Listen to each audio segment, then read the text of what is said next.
आज फरहान भाई के साथ मैं निकल पड़ता हूँ पुरानी मार्केट, क्योंकि आज पेड़े खाने का दिल कर रहा होता है। 2 मिनट के बाद हम यहाँ पहुंच जाते हैं। जैसे ही पहुंचते हैं तो हम अपने पेड़े ले लेते हैं, और इसके पेड़ इतने जबरदस्त है कि क्या बताऊं, पूरे घोटकी को ही चैलेंज है। यहाँ पे आप देख सकते हैं कि मावा भी कितनी सफाई के साथ बन रहा है। ये शॉप पुरानी मार्केट में है और इस शॉप का नाम हाजी पहलवान है, और हम इन पेड़ों को पहलवानी पेड़े कहते हैं। पेड़े खाने के बाद मैं सीधा जाता हूँ जावेद भाई और शबीर भाई के पास, क्योंकि आज हमें डेरकी जाना होता है। हमें एक दोस्त की दावत होती है, तो हम सीधा पहुंच जाते हैं डेरकी अब्दुल्ला भाई के पास, क्योंकि इन्होंने एक इंस्टीट्यूट खोला होता है। और ये डेरकी वालों के लिए बहुत ही बड़ी खुशखबरी है, क्योंकि इंस्टीट्यूट बिल्कुल ही फ्री है। और इसका मतलब क्या है वो मैं आगे चल के आपको व्लॉग में बताता हूँ। इसकी लोकेशन मैं आपको पहले बता देता हूँ। इसकी लोकेशन पुरानी नादरा और एंग्रो गेट के बिल्कुल ही सामने है। अगर फिर भी आपको लोकेशन का पता नहीं चल रहा तो मैं नीचे भाई का नंबर भी दे रहा हूँ राब्ते के लिए। फिर अब्दुल्ला भाई हमें फर्स्ट फ्लोर पे लेके आते हैं। यहाँ पे आपको कपड़े सिलना सिखाया जाएगा। 2-3 दिन के अंदर यहाँ पे मशीनें वगैरह भी फिट होगी, तो ये बिल्कुल ही फ्री है। फर्स्ट फ्लोर विजिट करने के बाद हम आ जाते हैं सेकंड फ्लोर पे। सेकंड फ्लोर पे यहाँ पे सारा सैलून का सेटअप होता है। यहाँ पे आपको सैलून के बारे में हर एक चीज सिखाई जाएगी, वो भी बिल्कुल फ्री। ये देख मैं बहुत ही हैरान हो जाता हूँ, क्योंकि ऐसा काम मैंने अपनी जिंदगी में कभी भी नहीं देखा। क्योंकि ऐसे इंस्टीट्यूट आपको बड़े बड़े शहरों में देखने के लिए मिलेंगे, और ये हमारे जिले में पहला इंस्टीट्यूट है जहाँ पे बच्चों को हर चीज फ्री सिखाई जाएगी, चाहे वो अमीर हो या गरीब। फिर हम आ जाते हैं थर्ड फ्लोर पे। यहाँ पे थर्ड फ्लोर पे आपको ज्वेलरी वगैरह बनाना सिखाई जाएगी। मतलब जो आइटम आप सुनारे की दुकान पे देखते हैं वो सब आपको यहाँ पे बनाना सिखाया जाएगा। हम फिर बाहर आ जाते हैं। यहाँ पे एंगरों का व्यू बिल्कुल साफ नजर आ रहा होता है। भाई हमारे लिए चाय मंगवा लेते हैं, और यहाँ पे एडमिशन बिल्कुल ही फ्री है। जिस भी भाई को एडमिशन लेनी हो तो मैं भाई का नंबर नीचे दे रहा हूँ। चाय पीने के बाद हम आ जाते हैं नीचे। यहाँ भाई से हम हाल वाल करते हैं, फिर लेते हैं भाई से इजाजत। हम फिर आ जाते हैं माड़ी गैस शूट करने के लिए। यहाँ पे गर्मी इतनी होती है कि हम यहाँ से भागने की करते हैं। हम फिर आ जाते हैं डरकी वाले थाने के सामने। यहाँ पे हम दूध पीने के लिए आते हैं। यहाँ पे हमें जावेद भाई दूध पिलाने के लिए लेके आता है। बोलता है कि एक बार पियोगे तो बार बार पियोगे। जैसे ही दूध का पहला घूंट लेता हूँ तो वाकई मजेदार होता है। मैं फिर भाई से पूछता हूँ कि आप इसमें क्या डालते हैं, तो भाई बोलते हैं मैं नहीं बताऊंगा। और यहाँ पे जावेद भाई कैमरा में घुस रहे होते हैं। बोलता है कि लोगों को बताओ कि दूध मैंने पिलाया है। दूध पीने के बाद हम आ जाते हैं टी चौक पे बिरार भाई के पास। यहाँ बैठते ही भाई हमारे लिए चाय लेके आते हैं, और यहाँ पे लड़कियों की तरह शर्मा रहे होते हैं। बिरार भाई शबीर और फरहान के कजन है जो यहाँ पे काम करते हैं। यहाँ फरहान भाई को अपने घर के लिए कढ़ाई लेनी होती है, तो हम सीधा आ जाते हैं अल मुर्तजा होटल पे। और यहाँ पे जावेद भाई जैसे साबुन देखते हैं तो शुरू हो जाते हैं। बोलता है कि मेरे घर में साबुन नहीं है यार।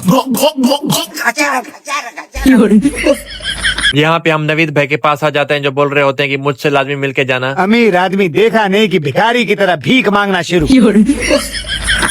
यहाँ बैठते ही भाई से हाल वाल करते हैं, और भाई भी एक कंटेंट क्रिएटर है, तो मैं नीचे भाई का अकाउंट भी मेंशन कर रहा हूँ। यहाँ पे भाई हमारे लिए जबरदस्ती चाय मंगवा लेते हैं। चाय पीने के बाद लेते हैं हम भाई से इजाजत। उतने में फरहान भाई वाले भी कढ़ाई लेके आ जाते हैं, तो हम सीधा आ जाते हैं उबाड़ो। जावेद भाई और शबीर भाई को छोड़ने के बाद हम आ जाते हैं फरहान भाई के घर के बाहर। यहाँ पे मुझे मेरे छोटे फैन भी मिलते हैं। फिर भाई मेरे लिए थोड़ी सी कढ़ाई लेके आते हैं टिफिन में। मैं सीधा घर आके खाना खाता हूँ। फिर मैं आ जाता हूँ गुलशान भाई के पास। यहाँ भाई हमारे लिए 3 जूस भी मंगवाते हैं। मिलते हैं फिर नेक्स्ट व्लॉग में, तब तक के लिए अल्लाह हाफिज।